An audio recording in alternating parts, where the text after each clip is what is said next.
Hi, Mike Kennedy with you. I read something very interesting. Some rich research in England kind of is pointing to the thing that children with gender dysphoria, supposedly, are really misdiagnosed and they actually have autism. Now, there's some level of autism. Now, if you look at autism, say gender dysphoria first.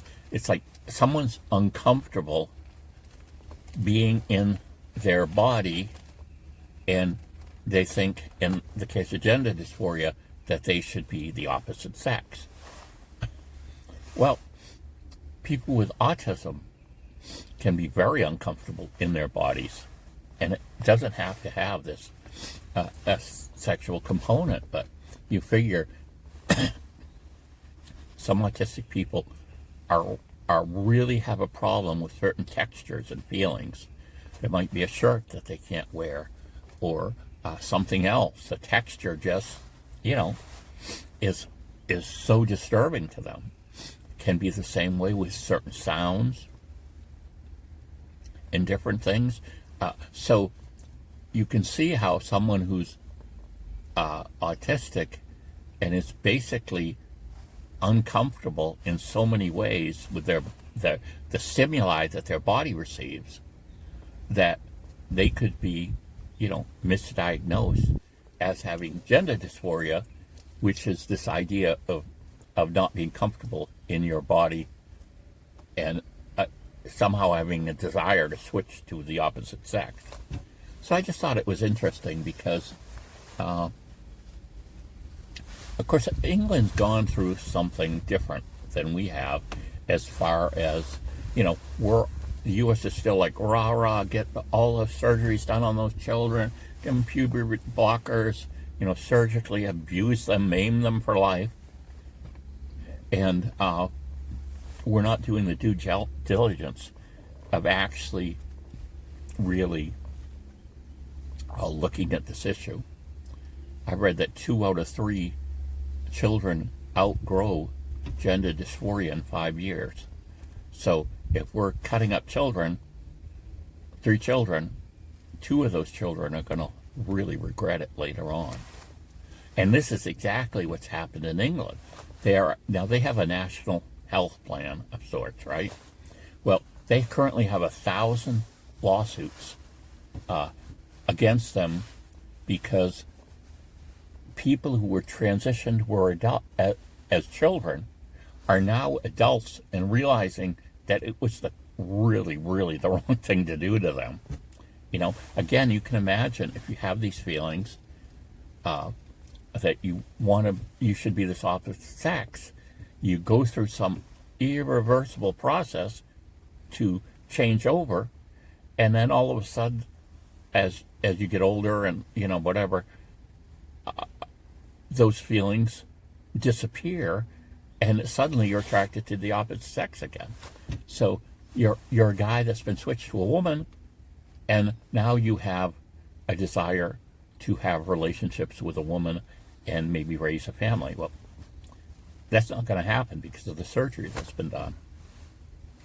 So you could see that these lawsuits individually could be, a massive amount of money, because, you're taking away someone's, it's just like what do I want to say? The mission of so many people just to be married and have children, to have a family. That's a basic thing. And it's, you could say that's in us, instilled in us by an evolutionary type process where, to keep the human race alive, generally the most pleasurable things we do are that having relationships with the opposite sex, having children, raising a family. Those are very core desires that people have. Now, do all people have that? No. Some people never want to have kids. Some people never want to get married. Whatever. But as a whole, that is the normal process. You get to a certain age, and you start looking for a mate, and and a large number of those people are going to want to include children in that.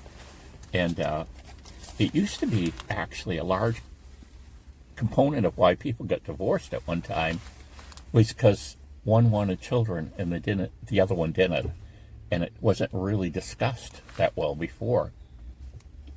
That's why, and of course, I've been married since 1978, but to the same person. We went on an engaged encounter that the Catholic Church was doing. And the thing that was nice about this, well, all kinds of things were nice about it, but one thing was they took a bunch of questions that people forget to resolve with their mates and talk about those issues. And one of them was, where do you see yourself in 5 years? Do you see yourself as having children, or, different things like that, your career or whatever. And it's like, for some people there, that was kind of the first time I think they really discussed that issue. And like I say, that's a major issue that blows up marriages later on. Now, obviously, some people can change their minds. Like, you could have people going into a relationship saying, no, we're not going to have children. And then later on, one of the partners desires to have children. So maybe they did discuss it before, but the things change. Or it could be the opposite way. They promise they would each other would have children, and then one of them later is like, no, I don't want to do that anymore. I mean, so changing minds is something, but to have not even discussed it is not good. But anyway, back to the issue at hand. So what's happened is the UK has stopped all transition surgeries. They've just said, no, we're not doing that anymore. That's not, well, it's not economically feasible, number one, to have, what are you going to give a person who you kind of robbed of that ability to enjoy, being married and having a family, and you take that away from them? What are you going to, how many millions of dollars is that worth for each case? I mean, it's going to be a lot of money when individual cases are, litigated. But so eventually that's going to happen here too. That, we're seeing those people now. I know there's someone in Maine that's entered a lawsuit of that sort, because sometimes there was only, believe this or not, this one person, I believe, got 20 minutes of counseling about the issue.